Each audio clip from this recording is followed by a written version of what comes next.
ವಿಶೇಷವಾಗಿ ಶ್ರೀಶೈಲ ಪೀಠ ಮತ್ತು ಅವರ ಜೊತೆಗೆ ಉಜ್ಜಯಿನಿ, ಕಾಶಿ, ನಮ್ಮ ರಂಭಾಪುರಿಯಿಂದ ಬಂದಿದ್ದಾರೆ. ಎಲ್ಲ ಕೂಡ ಇನ್ನು ಬೇರೆ ಎಲ್ಲ ಶ್ರೀಗಳೆಲ್ಲ ಕೂಡ ಇದ್ದಾರೆ. ಅವರೆಲ್ಲ ಪಾದಗಳಿಗೆ ನನ್ನ ಸಾಕ್ಷಾತ್ ನಮಸ್ಕಾರಗಳನ್ನು ಅರ್ಪಿಸಲಿಕ್ಕೆ ನಾನು ಬಯಸ್ತಾ ಇದ್ದೇನೆ.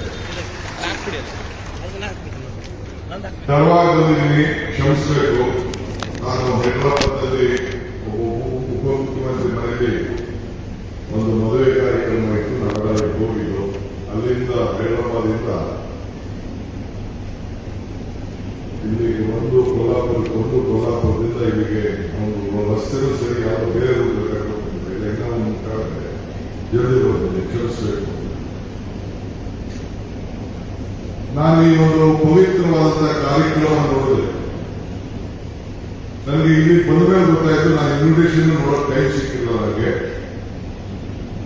ಈ ದೇಶದ ಉಪರಾಷ್ಟ್ರಪತಿಗಳು ಮತ್ತು ನಮ್ಮ ಗವರ್ನರ್ ಸಾಹೇಬರು ಕೂಡ ಜನವತ್ತ ರಾಜ್ಯಪಾಲರು ಕೂಡ ಬಂದಿದ್ರು ಅಂತ ತಿಳಿಯಿತು. ಇಷ್ಟು ದೊಡ್ಡ ಧರ್ಮಪೀಠದ ಎಲ್ಲ ಗುರುಗಳು ಇಲ್ಲಿ ಸೇರಿ ಇಲ್ಲಿ ವೀರಭದ್ರೇಶ್ವರ ದೇವಸ್ಥಾನದ ಕಾಳಸಿದ್ದೇಶ್ವರ ಮಠದ ಈ ರಾಜಗೋಪುರ ಲೋಕಾರ್ಪಣೆ ಮತ್ತು ಈ ಧರ್ಮದ ಸಭೆ ಇಲ್ಲಿ ಸೇರಿ 9 ಗಂಟೆ 8 ಗಂಟೆ 9 ಗಂಟೆಯಿಂದಲೇ ಇಷ್ಟು ಆದರೂ ಕೂಡ 3 ಗಂಟೆ ಆಗಿದೆ. ಎಲ್ಲ ಶ್ರೀಗಳ ಆಶೀರ್ವಾದವನ್ನು ಕೂಡ ಬಹುಶಃ ತಾವೆಲ್ಲ ಕೇಳಿರ್ಬೋದು. ಬಹಳ ಅನೇಕ ದಿನಗಳಿಂದ ಈ ಕಾರ್ಯಕ್ರಮ ನಡೀತಾ ಇದೆ. ಕುಂಭಾಭಿಷೇಕ ಕಾರ್ಯಕ್ರಮ 1ನೇ ತಾರೀಕಿನಿಂದ 6ನೇ ತಾರೀಕುವರೆಗೂ ಈ ಕಾರ್ಯಕ್ರಮ ಇಷ್ಟು ವಿಜೃಂಭಣೆಯಿಂದ ನಡೀತಾ ಇದೆ. ಈ ಕಾರ್ಯಕ್ರಮ ನೋಡಿದ್ರೆ ನನಗೆ ಪುರಂದರದಾಸರು ಒಂದು ಮಾತು ನನಗೆ ನೆನಪುತ್ತದೆ.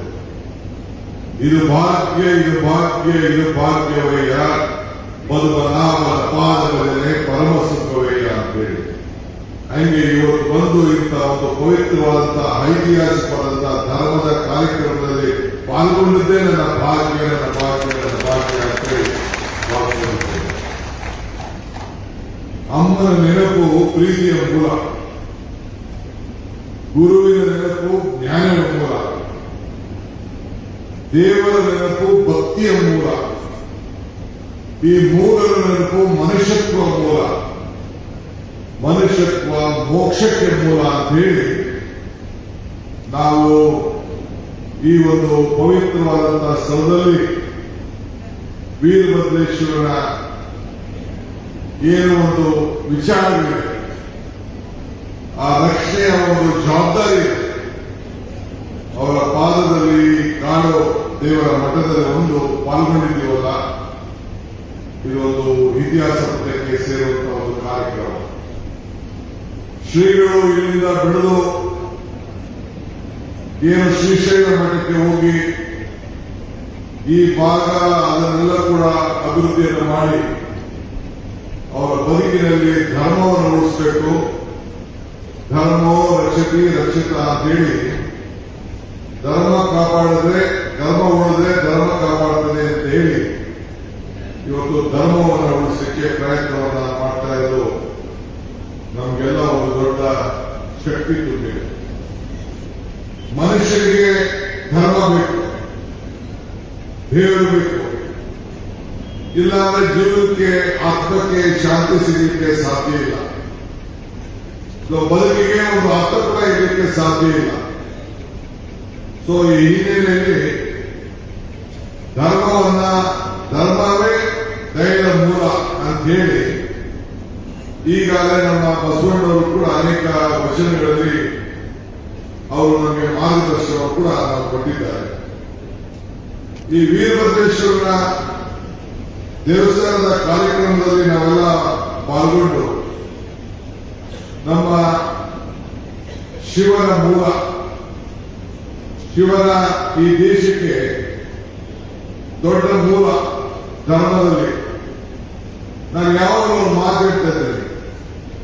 ನಿಮ್ಮಿಗೇನು ಹುಳಿ ಇಲ್ಲ, ದುಂಬಿಗೇನು ಕರಿ ಇಲ್ಲ, ಶಂಭುಗಿನ ಅಧಿಕವ ದೇವರಿಲ್ಲ, ನಂಬಿಕೆಗಿನ ದೊಡ್ಡ ಗುಣ ಇಲ್ಲ ಅಂತ ಹೇಳ್ತಾ ಇದ್ದೀನಿ. ಅಂದ್ರೆ ನಿಂಬೆಹಣ್ಣಿದೆಯಲ್ಲ, ನಿಂಬೆಹಣ್ಣು ಎಲ್ಲಾ ಹುಳಿಗಳಲ್ಲಿ ಶ್ರೇಷ್ಠವಾದಂತಹ ಹುಳಿ ನಿಂಬೆಹಣ್ಣಿರುತ್ತೆ. ಈ ದ್ರಾಕ್ಷಿ ಹುಳಿ, ಹುಣಸೆ ಹುಳಿ, ಮಾವಿನ ಹುಳಿ ಎಲ್ಲದಕ್ಕಿಂತ ದುಂಬಿಗೇನು ಕರಿಲ್ಲ. ಅಂದ್ರೆ ಈ ಕಪ್ಪು ನಮ್ಮ ಕಪ್ಪಿನಲ್ಲಿ ಮೈಕಲ್ಲಿದೆ, ಕೂದಲಿದೆ, ಬಟ್ಟೆಲಿದೆ. ಆದ್ರೆ ನಮ್ಮ ಹಳ್ಳಿ ಓಡಾಡುವಂತ ದುಂಬಿ ಬಹಳ ಶ್ರೇಷ್ಠವಾದದ್ದು ಮ್ಯಾಸ್ ಅಂತ ಬೇಕಾಗ್ತದೆ. ಅಂತ ಒಂದು ಕಾರ್ಯಕ್ರಮ, ಅಂತ ಒಂದು ದುಂಬಿ ಶ್ರೇಷ್ಠ. ಶಂಭು ಅಂದ್ರೆ ಶಿವ. ನಮ್ಮ ಹಿಂದೂ ಧರ್ಮದಲ್ಲಿ ಎಲ್ಲಾ ದೇವರಿಗಿಂತ ದೊಡ್ಡ ದೇವರು ಯಾವಪ್ಪ ಅಂತಂದ್ರೆ ಶಿವ ಮೂಲ. ಅದಾದ್ರೆ ಎಲ್ಲದಕ್ಕಿಂತ ದೊಡ್ಡ ಯಾವುದು ನಂಬಿಕೆ. ಹಂಗೆ ನಮ್ಗೆ ನಿಮ್ಗೆ ಎಲ್ಲರೂ ಕೂಡ ದೊಡ್ಡ ನಂಬಿಕೆ ಏನಪ್ಪಾ ಅಂತಂದ್ರೆ ಈ ಶಿವನ ಶಕ್ತಿ, ಆ ಮೂಲ, ಆ ಧರ್ಮ ಇವತ್ತು ನಮ್ಮನ್ನೆಲ್ಲ ಇಲ್ಲಿಗೆ ಸೇರಿಸಿ ಕರ್ಕೊಂಡು ಬಂದು ಆಶೀರ್ವಾದವನ್ನು ಪಡ್ಕೊಂಡು ಭಕ್ತರಿಗೂ ಭಗವಂತನಿಗೂ ವ್ಯವಹಾರ ಮಾಡುವಂತ ಸ್ಥಳ ದೇವಾಲಯ. ಆ ದೇವಾಲಯದಲ್ಲಿ ನಾವು ಕೂತ್ಕೊಂಡು ಇಂತಹ ಒಂದು ಪವಿತ್ರವಾದಂತಹ ಕಾರ್ಯಕ್ರಮದಲ್ಲಿ ಪಾಲ್ಗೊಂಡಿದ್ದೀವಲ್ಲ, ಇದೇ ನಮ್ಮ ನಿಮ್ಮೆಲ್ಲರ ಭಾಗ್ಯ ಅಂತೇಳಿ ಮತ್ತೆ ನಾನು ಹೇಳಿಕೆ ಬಯಸ್ತಾ ಇದ್ದೇನೆ. ಇವತ್ತು ಅನೇಕ ವಿಚಾರಗಳನ್ನು ನಾವು ನೋಡಿದ್ದೇವೆ. ನಮಗೆ ದೇವರು ವರನ ಕೊಡುವುದಿಲ್ಲ, ಶಾಪನ ಕೊಡುವುದಿಲ್ಲ, ಅವಕಾಶ ಮಾತ್ರ ಕೊಡ್ತಾರೆ. ಶ್ರೀಗಳು ಹೇಳ್ತಾ ಇದ್ದಾರೆ ಮಾತಾಡಬೇಕಾದ್ರೆ, ಈ ಕ್ಷೇತ್ರದ ಜನಪ್ರಿಯ ಶಾಸಕರು ಮತ್ತು ನಮ್ಮ ವಿಧಾನ ಪರಿಷತ್ತಿನ ಸದಸ್ಯರು ಪ್ರಕಾಶ್ ಹುಕ್ಕೇರಿ ಮತ್ತು ಅವರ ಸುಪುತ್ರ ನಮ್ಮ ಶಾಸಕರ ಮಿತ್ರ ಅವರು ಈ ಭಾಗದಲ್ಲಿ ಗಣೇಶ್ ಅವರೆಲ್ಲ ಈ ಒಂದು ಭಾಗದ ಅಭಿವೃದ್ಧಿಗೆ, ಈ ಕ್ಷೇತ್ರ, ಈ ಒಂದು ಧರ್ಮ ಕ್ಷೇತ್ರ ಕೂಡ ಶ್ರೀಗಳ ಮಾರ್ಗದರ್ಶನ ಪಡ್ಕೊಂಡು ಲೋಕ ಕಲ್ಯಾಣಕ್ಕೋಸ್ಕರ ತನ್ನ ಸ್ವಾರ್ಥವನ್ನು ಬಿಟ್ಟು ಇವತ್ತು ಕೊಡುಗೆ ದಾನಿಯಾಗಿ ಇವತ್ತು ಅವರು ಉತ್ತಮವಾದಂತಹ ಸಹಾಯವನ್ನು ಮಾಡಿ ಇದಕ್ಕೆ ನಾನು ಎಷ್ಟು ದಿನ ಇದ್ದೀನಿ ಅದು ಮುಖ್ಯ ಅಲ್ಲ. ಮನುಷ್ಯನ ಹುಟ್ಟು ಆಕಸ್ಮಿಕವಾದ್ದು, ಸಾವು ಅನಿವಾರ್ಯ, ಜನನ ಉಚಿತ, ಮರಣ ಖಚಿತ. ಈ ಹುಟ್ಟು ಸಾವಿನ ಮಧ್ಯದಲ್ಲಿ ನಾವೇನು ಮಾಡ್ತೀವಿ ಬಹಳ ಮುಖ್ಯ ಅಂತ ಹೇಳಿ ಇವತ್ತು ಅವರ ಬದುಕಿನಲ್ಲಿ ಇಂಥ ಒಂದು ಧರ್ಮದ ಕೆಲಸವನ್ನು ಮಾಡಿ ಸಾಕ್ಷಿ ಗುಡ್ಡೆಯನ್ನು ಬಿಟ್ಟು ಹೋಗಿದ್ದಾರೆ ಅಂತ ಹೇಳಿಕ್ಕೆ ನಮಗೆ ಬಹಳ ಸಂತೋಷ ಆಗ್ತದೆ. ನಮ್ಮ ಪ್ರಭಾಕರ್ ಕೋರೆ ಕೂಡ ಇದ್ದಾರೆ. ಅವರು ಕೂಡ ಶಾರೀರಿಕವಾಗಿ, ಸಾಮಾಜಿಕವಾಗಿ, ಶೈಕ್ಷಣಿಕವಾಗಿ ಇಡೀ ನಮ್ಮ ಕರ್ನಾಟಕ ರಾಜ್ಯದಲ್ಲಿ ಒಂದು ವಿಶೇಷವಾದಂತಹ ಶಕ್ತಿ ರೂಪವನ್ನು ಕೊಟ್ಟು ಅವರಿಗೆ ಇದ್ದಂತಹ ಜವಾಬ್ದಾರಿಯನ್ನು ಇವತ್ತು ಈ ರಾಜ್ಯಕ್ಕೆ ಶಿಕ್ಷಣ ಕ್ಷೇತ್ರದಲ್ಲಿ ಇವತ್ತು ದೊಡ್ಡ ಕ್ರಾಂತಿಯನ್ನು ಉಂಟು ಮಾಡೋದನ್ನ ನಾವು ಯಾರು ಕೂಡ ಮರಲಿಕ್ಕೆ ಸಾಧ್ಯ ಇಲ್ಲ. ಇವತ್ತು ನಾನು ಇಲ್ಲಿ ಮಂತ್ರಿ ಅಂತೇಳಿ, ಡೆಪ್ಟಿ ಚೀಫ್ ಮಿನಿಸ್ಟರ್ ಅಂತೇಳಿ ನಾನು ಇಲ್ಲಿ ಬರಲಿಲ್ಲ. ನಾನು ಇಂಥ ಒಂದು ಪವಿತ್ರವಾದ ಕ್ಷೇತ್ರದಲ್ಲಿ ಶ್ರೀಗಳು ಮಾಡ್ತಾರಂತ ಕೆಲಸ, ನಮ್ಮ ಈ ಪೀಠ ಮಾಡ್ತಾರಂತ ಕೆಲಸ, ಶ್ರೀಶೈಲ ಪೀಠ ಮಾಡ್ತಾರಂತ ಕೆಲಸ, ಇವರೆಲ್ಲ ಕೂಡ ನಾನು ತಿಳ್ಕೊಂಡಿದ್ದೇನೆ. ಅವ್ರು ಹೇಳಿದರೆ, ಶ್ರೀಗಳು ಹೇಳಿದರೆ ನಾನು ವೀರ ಗಂಗಾಧರಜ್ಜನ ಪರಮ ಶಿಷ್ಯನ, ನಾನು ಅವರ ಮಾರ್ಗದರ್ಶನ ಕೂಡ ಇವತ್ತು ಹೆಜ್ಜೆಯನ್ನ ಹಾಕ್ತಾ ಇದ್ದೇನೆ. ಇವತ್ತು ಮಾನವ ಧರ್ಮಕ್ಕೆ ಜಯವಾಗಲಿ, ಧರ್ಮಕ್ಕೆ ಇವತ್ತು ನಾವೇನು ವಿಶ್ವದಿಂದಲೇ ವಿಶ್ವದಲ್ಲೇ ಶಾಂತಿ ಅಂತೇಳಿ ಅವರು ಒಂದು ಸಂದೇಶವನ್ನು ಕೊಟ್ಟಿದ್ದಾರೆ. ಇವತ್ತು ಅದರಲ್ಲಿ ಆ ತತ್ವದಲ್ಲಿ ನಾವೆಲ್ಲ ಕೂಡ ಕೆಲಸವನ್ನು ನಾವು ಮಾಡಿಕೊಂಡು ಹೋಗ್ತಾ ಇದ್ದೇವೆ. ಇವತ್ತು ಎಲ್ಲ ಜಾತಿ ಧರ್ಮ ಎಲ್ಲ ಕೂಡ ಬಿಟ್ಟು ಇವತ್ತು ಮಠಕ್ಕೆ ಒಂದೇ ಜಾತಿಯವರು ಹೋಗುವುದಿಲ್ಲ, ಒಂದೇ ಧರ್ಮಕ್ಕೆ ಹೋಗುವುದಿಲ್ಲ. ನೆಮ್ಮದಿಯನ್ನ ತಾಳ್ಬೇಕಾದ್ರೆ ಯಾರು ಅರ್ಜಿ ಹಾಕೊಂಡು ಯಾವ ಧರ್ಮದಲ್ಲಿ ಹುಟ್ಟಿದೆ ಅಂತ ಯಾರು ಅರ್ಜಿ ಹಾಕೊಂಡಿರ್ತಿಲ್ಲ. ಧರ್ಮ ಯಾವುದಾದರೂ ತತ್ವ ಒಂದೇ, ನಾವು ನೂರಾದರೂ ತತ್ವ ಒಂದೇ, ಪೂಜೆ ಯಾವುದಾದರೂ ಭಕ್ತಿ ಒಂದೇ, ಕರ್ಮ ಹಲವಾದರೂ ಇಷ್ಟ ಒಂದೇ, ದೇವರೊಬ್ಬ ನಾವು ಹಲವು. ಇದರಲ್ಲಿ ನಾವು ನಂಬಿಕೆಯನ್ನು ಇಟ್ಕೊಂಡಿದ್ದೇವೆ. ಶಿವನಿಗೆ ನೂರಾರು ಹೆಸರನ್ನು ನಾವು ಕರೀತೇವೆ. ವಿಘ್ನೇಶ್ವರಿಗೆ ನೂರಾರು ಹೆಸರಲ್ಲಿ ನಾವು ಕರೀತೇವೆ, ಶಕ್ತಿ ದೇವತೆಗೆ ಹೆಣ್ಣಿಗೆ ನೂರಾರು ಹೆಸರಲ್ಲಿ ನಾವು ಕರೀತೇವೆ. ಆದರೆ ಮೂಲವಾಗಿ ನಾವು ಆಚಾರ ವಿಚಾರಗಳನ್ನ ಎಲ್ಲ ತತ್ವದಲ್ಲೂ ಕೂಡ ಒಂದೇ ನೀತಿಯನ್ನ ಎಲ್ಲರೂ ಕೂಡ ಸಹಬಾಳ್ವೆಯನ್ನ ಕಾಪಾಡಿಕೊಳ್ಳುವಂತ ಕೆಲಸವನ್ನು ಇವತ್ತು ನಾವು ಮಾಡಿಕೊಂಡು ನಮ್ಮ ಪೀಠಗಳು ಮಠಗಳು ಕಾಪಾಡಿಕೊಂಡು ಹೋಗ್ತಾ ಇದೆ. ಆದ್ರಿಂದ ಇವತ್ತು ತಮ್ಗೆ ಹೇಳೋದಿಷ್ಟೇ, ಇವತ್ತು ನಾನು ತಾವು ಮಾಡುವಂತಹ ಕೆಲಸಗಳಲ್ಲಿ ಇವತ್ತು ತಾವೆಲ್ಲ ಉತ್ತಮವಾಗಿ ಈ ಸಮಾಜ ಸೇವೆಯನ್ನ ಮಾಡಲಿಕ್ಕೆ ಹೋಗ್ತಾ ಇದ್ದೀರಿ. ಭವ್ಯವಾದಂತ ರಾಜಗೋಪುರ ಕಟ್ಟಿಸಿದ್ದೀರಿ ಎಲ್ಲ ಸೇರಿ.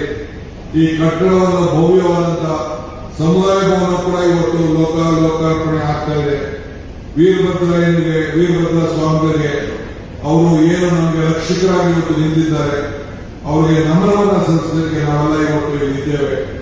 ಆದ್ರಿಂದ ಇವತ್ತು ನಮ್ಮ ಪಂಚಪೀಠದ ಧರ್ಮಶ್ರೀಗಳು ಇಡೀ ದೇಶದಲ್ಲೇ ಒಂದು ಇತಿಹಾಸವನ್ನ ಎಲ್ಲ ಉಜ್ಜಿನಿ ಇರ್ಬೋದು, ರಂಭಾಪುರಿ ಇರ್ಬೋದು, ನಮ್ಮ ಕಾಶಿ ಇರ್ಬೋದು, ಶ್ರೀಶೈಲ ಇರ್ಬೋದು, ಇವೆಲ್ಲ ಕೂಡ 5 ಪೀಠಗಳು ಇಡೀ ದೇಶಕ್ಕೆ ಒಂದು ದೊಡ್ಡ ಶಕ್ತಿಯನ್ನ ಕೊಟ್ಟು ಮಾರ್ಗದರ್ಶನ ಕೊಟ್ಟು ನಾವೆಲ್ಲ ನೆಮ್ಮದಿಯಾಗಿ ಬದುಕಲಿಕ್ಕೆ ಮಾರ್ಗದರ್ಶನ ಕೊಡ್ತಾ ಇದ್ದಾರೆ.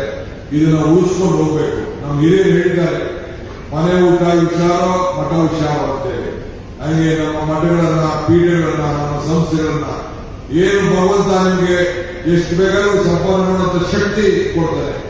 ಆದರೆ ಮಾನಸಿಕವಾಗಿ ನೆಮ್ಮದಿ, ಧೈರ್ಯ, ಆತ್ಮಶಕ್ತಿಯನ್ನು ಕೊಡಲಿಕ್ಕೆ ಇಂಥ ಪೀಠಗಳಿಂದ ಆಶೀರ್ವಾದ, ರಕ್ಷಣೆ, ಇಂಥ ಧರ್ಮಗುರುಗಳಿಂದ ಮಾರ್ಗದರ್ಶನ ಈ ಸಮಾಜಕ್ಕೆ ಬಹಳ ಅವಶ್ಯಕತೆ ಇದೆ. ಅದಕ್ಕೆಲ್ಲ ನಾವು ನೀವೆಲ್ಲ ಪ್ರೋತ್ಸಾಹ ಕೊಡಬೇಕಾದ್ರು ನಮ್ಮೆಲ್ಲರ ಕರ್ತವ್ಯ. ನಾನು ಯಾವಾಗ ಹೇಳ್ತಾ ಇದ್ದೇನೆ, ರಾಜಕಾರಣದಲ್ಲಿ ಧರ್ಮ ಇರಬೇಕು, ಒಂದು ಧರ್ಮದಲ್ಲಿ ರಾಜಕಾರಣ ಇರಬಾರ್ದು ಅನ್ನೋದು ಮಾತನ್ನು ಹೇಳ್ತಾ ಇದೆ. ಇವತ್ತು ಹಂಗೆ ನಾವೆಲ್ಲ ಇವತ್ತು ಇಂಥ ನಮ್ಮ ಧರ್ಮಗಳನ್ನ ಉಳಿಸ್ಕೊಂಡು ಹೋಗಲಿಕ್ಕೆ ನಾವೆಲ್ಲ ಪ್ರಯತ್ನವನ್ನು ಮಾಡಬೇಕು. ನಾನು ಅದಕ್ಕೆ ಎಷ್ಟೇ ಇದ್ರು ಕೂಡ ನಮ್ಮ ಪ್ರಕಾಶ್ ಹುಕ್ಕೇರಿಯವರು ಮತ್ತು ನಮ್ಮ ಗಣೇಶ್ ಹುಕ್ಕೇರಿಯವರು ಒಂದು 20 ಸಾರಿ ಫೋನ್ ಮಾಡಿದ್ರು, ಈ ಕಾರ್ಯಕ್ರಮಕ್ಕೆ ಬರಲೇಬೇಕು ಅಂತ. ಇವತ್ತು ಕ್ಯಾಬಿನೆಟ್ ಮೀಟಿಂಗ್ ಇದೆ, ಯಾವುದೋ ಒಂದು ಎಮರ್ಜೆನ್ಸಿ ವಿಚಾರ ಕ್ಯಾಬಿನೆಟ್ ಮೀಟಿಂಗ್ ಇದೆ, ಬಜೆಟ್ ಇದೆ, ಮುಖ್ಯಮಂತ್ರಿಗಳು ಇಲ್ಲ ಬರಲೇಬೇಕು, ಇಲ್ಲ ನಾನು ಆ ಕಾರ್ಯಕ್ರಮಕ್ಕೆ ಹೋಗಲೇಬೇಕು, ನಾನು ಮಾತು ಕೊಟ್ಟಿದ್ದೀನಿ, ನೀವು ಮುಂದಕ್ಕೆ ಹಾಕಿ ಅಂತೇಳಿ 6 ಗಂಟೆಗೆ ಕ್ಯಾಬಿನೆಟ್ ಅನ್ನ ಪೋಸ್ಟ್ಪೋನ್ ಮಾಡಿಸಿದ್ದೇವೆ. ಅದಕ್ಕೆ ನಾನು ಜಾಸ್ತಿ ಹೊತ್ತು ಇರಲಿಕ್ಕಾಗಲ್ಲ. ಶ್ರೀಗಳಿಗೆ ಅಲ್ಲಿ ಹೋಗಿ ನಾನು ಉದ್ಘಾಟನೆ ಮಾಡೋದಿದ್ರೆ ಇಲ್ಲ ಇಲ್ಲಿಂದಲೇ ಉದ್ಘಾಟನೆ ಮಾಡಲು ಆ ಕಾರ್ಯಕ್ರಮವನ್ನು ಮುಗಿಸಿ ನಾನು ಜಲ್ದಿ ಹೋಗ್ಬೇಕಾಗಿದೆ. ಆದರೆ ಇಂಥ ಒಂದು ನೀವೆಲ್ಲ ಇಷ್ಟೊತ್ತು ತಾವು ಕಾಯ್ಕೊಂಡು ನನ್ನ 4 ಮಾತನ್ನ ಕೇಳಲಿಕ್ಕೆ, ಶ್ರೀಗಳ ಆಶೀರ್ವಾದ ಪಡೆಯಲಿಕ್ಕೆ ತಾವೆಲ್ಲ ಇದ್ದಿದ್ದೀರಲ್ಲ, ಇದು ಬಹಳ ಸಂತೋಷವಾದಂತಹ ವಿಚಾರ ಅಂತ ಹೇಳಿ, ಬೇರೆ ಸಂದರ್ಭದಲ್ಲಿ ನೀರಾವರಿ ಇಲಾಖೆಗೆ, ಈ ಭಾಗದ ಅಭಿವೃದ್ಧಿಗೆ, ಈ ರಾಜ್ಯದ ಅಭಿವೃದ್ಧಿಗೆ ನನಗೂ ಇದೊಂದು ಜಿಲ್ಲೆ, ಚಿಕ್ಕೋಡಿ ಜಿಲ್ಲೆ ಆದಷ್ಟು ಜಲ್ದಿ ಆಗಬೇಕು ಅಂತ ನನಗೆ ಆಸೆ ಇದೆ. ಅದರಲ್ಲಿ ಅದಕ್ಕೆ ತೀರ್ಮಾನ ನಾವು ಸದ್ಯದಲ್ಲಿ ಮಾಡುವಂತಹ ವಿಚಾರದಲ್ಲಿ ನಾವು ಇದ್ದೇವೆ. ಇವತ್ತು ನಮ್ಮ ಗಣೇಶ್ ಹುಕ್ಕೇರಿ ಮತ್ತು ಪ್ರಕಾಶ್ ಹುಕ್ಕೇರಿ ಈ ಭಾಗದ ಅಭಿವೃದ್ಧಿಗೆ, ನೀರಾವರಿ ಕೆಲಸಕ್ಕೆ ಏನೆಲ್ಲ ಬೇಡಿಕೆ ಇಟ್ಟಿದ್ದಾರೆ ಆ ಕೆಲಸವನ್ನ ನಿಮಗೋಸ್ಕರ ಮಾಡಲಿಕ್ಕೆ ಈ ಡಿ.ಕೆ. ಶಿವಕುಮಾರ್ ಬದ್ಧರಾಗಿದ್ದಾರೆ ಅನ್ನೋ ಮಾತನ್ನ ಈ ಸಂದರ್ಭದಲ್ಲಿ ಹೇಳಲಿಕ್ಕೆ ನಾನು ಬಯಸ್ತೇನೆ. ಯಾಕೆಂದ್ರೆ ಅವರು ಈ ರೈತರಿಗೆ ಸಂಬಳ ಇಲ್ಲ, ರೈತರಿಗೆ ಪ್ರಮೋಷನ್ ಇಲ್ಲ, ರೈತರಿಗೆ ಪೆನ್ಷನ್ ಇಲ್ಲ, ರೈತರಿಗೆ ಲಂಚ ಇಲ್ಲ, ಸೊ ಆ ರೈತರಿಗೆ ರಿಟೈರ್ಮೆಂಟ್ ಇಲ್ಲ. ಆದರೂ ಕೂಡ ಇವತ್ತು ನಾವೆಲ್ಲ ಸೇರಿ ಆ ರೈತರ ಬದುಕಿಗೋಸ್ಕರ ನಾವು ಮಾಡ್ಕೊಂಡು ನಾವು ಬರ್ತಾ ಇದ್ದೀವಿ. ಇಲ್ಲಿ ಬಹಳ ಎಲ್ಲ ನಾಯಕರು, ನಮ್ಮ ಜಿಲ್ಲಾ ಕಾಂಗ್ರೆಸ್ ಅಧ್ಯಕ್ಷರು, ನಮ್ಮ ಮುನ್ನಾಳವರು, ಇನ್ನು ಅನೇಕ ಮುಖಂಡರುಗಳೆಲ್ಲ ಬಂದು, ಕಾಕಾ ಪಾಟೀಲ್ ಮಕ್ಕಳು ಮತ್ತು ಇನ್ನು ನಮ್ಮ ಕೋರೆಯವರ ಬ್ರದರ್ ಫ್ಯಾಕ್ಟರಿ ಅಧ್ಯಕ್ಷರು ಅವರೆಲ್ಲ ಕೂಡ ಈ ಕಾರ್ಯಕ್ರಮದಲ್ಲಿ ಪಾಲ್ಗೊಂಡು ಶ್ರೀಗಳ ಮಾರ್ಗದರ್ಶನದಲ್ಲಿ ಕೆಲಸವನ್ನು ಮಾಡಿಕೊಂಡು ಬರ್ತಾ ಇದ್ದಾರೆ. ನಾವು ನೀವೆಲ್ಲ ಸೇರಿ ಮಠವನ್ನ ಕೈ ಜೋಡಿಸೋಣ, ಈ ಕ್ಷೇತ್ರವನ್ನ ಬೆಳೆಸುವಂತ ಕೆಲಸವನ್ನು ಮಾಡೋಣ ಅಂತ ಹೇಳಿ ಪ್ರಾರ್ಥಿಸಿ, ತಮಗೆ ಶುಭವನ್ನು ಹಾರೈಸಿ, ನಮ್ಮ ಆಶೀರ್ವಾದ ಯಾವಾಗಲೂ ಕೂಡ ನಮ್ಮ ಮೇಲಿರಲಿ, ಈ ಸರ್ಕಾರದ ಮೇಲಿರಲಿ ಅಂತ ತಮ್ಮನ್ನು ಕೂಡ ಪ್ರಾರ್ಥನೆ ಮಾಡಿಕೊಂಡು ಶ್ರೀಗಳ ಪಾಲನೆಗೆ ಮತ್ತೆ ನನ್ನ ನಮಸ್ಕಾರವನ್ನು ಹೇಳಿ ನನ್ನ ಮಾತನ್ನು ಮುಗಿಸ್ತೇನೆ. ನಮಸ್ಕಾರ. ಸಾಕಷ್ಟು ನಿರೀಕ್ಷೆ ಕರ್ನಾಟಕಕ್ಕೆ ನಾವು ಈಗಾಗಲೇ ತೀರ್ಮಾನ ಮಾಡಿದ್ದೀವಿ.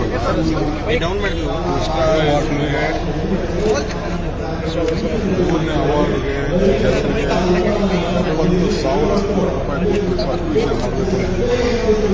ಅದು ಲೋಗೋ ಕಾಣಿಸೋದು ಏನು ಲೋಗೋ ಹಿಡಿತು ಉತ್ತಮ ನೀರಾವರಿ ಬಗ್ಗೆ ನಂತರ ಲೋಗೋ ಕಾಣಿಸೋದು ಮಾಡಿ ತೀರ್ಮಾನ ಮಾಡಿದ್ದೀವಿ. ನಮ್ಮ ಮೊಬೈಲ್ ಹಾಕ್ಬೇಡ ಬೇಕಾದ್ರೆ ಕಳಿಸ್ತೇವೆ ನಾವು. ಸರ್, ಆ ಯೋಜನೆ ಬಗ್ಗೆ ಸಂಸದರೇ ಮಾತಾಡ್ತಾರೆ ಸರ್. ಪ್ರಮುಖವಾಗಿ ಈ ಭಾಗದ ಸಂಸದರು ಮೀಟಿಂಗ್ ಸ್ವಲ್ಪ ಏನ್ ತಗೊಳ್ಳ ಏನಾಗೋದೈತಿ ಪ್ರೇಮ್ನಾಗ್ ಬಂತಂದ್ರೆ ಅದು ಕೊಟ್ಟು ಹೋಗೋದಿಲ್ಲ. ನಮಗೆ ಆಂಧ್ರದಿಂದ ಮಹಾರಾಷ್ಟ್ರ ಏನು ಕಲಾಪ ನಮಗೇನು ಹಕ್ಕಿದೆ ಆ ಹಕ್ಕನ್ನು ನಮಗೆ ಒದಗಿಸ್ಕೊಡ್ಬೇಕು. ಸರ್, ನೀನು ವಿಜಯೇಂದ್ರ ಅವರು ಬಂದಿದ್ದಾರೆ ಸರ್. ಇದು ರಾಜ್ಯ ಸರ್ಕಾರ ನಾಲಾಯಕ್ ಸರ್ಕಾರ ಅಂತ ಹೇಳಿ ಮಾತಾಡಿರುವಂತದ್ದು. ಇನ್ನೇನು ಮಾಡೋಕ್ಕಾಗ್ತದೆ ಅವ್ರಿಗೆ? ಅವರು ನಾಯಕ ಸರ್ಕಾರ ಇದ್ದೊತ್ತಿಗೆ ಸರ್ಕಾರ ನಾಯಕ ಸರ್ಕಾರನ ತಂದಿದ್ದಾರೆ. ಸರ್, ಈಗ ರಸ್ತೆ ಸರಿ ಇಲ್ಲ ಅಂತ ಅದಕ್ಕೆ ಈ ನಾಯಕ ಆದಂಥ ಸರ್ಕಾರನ ಇವತ್ತು ಬಂದಿದೆ.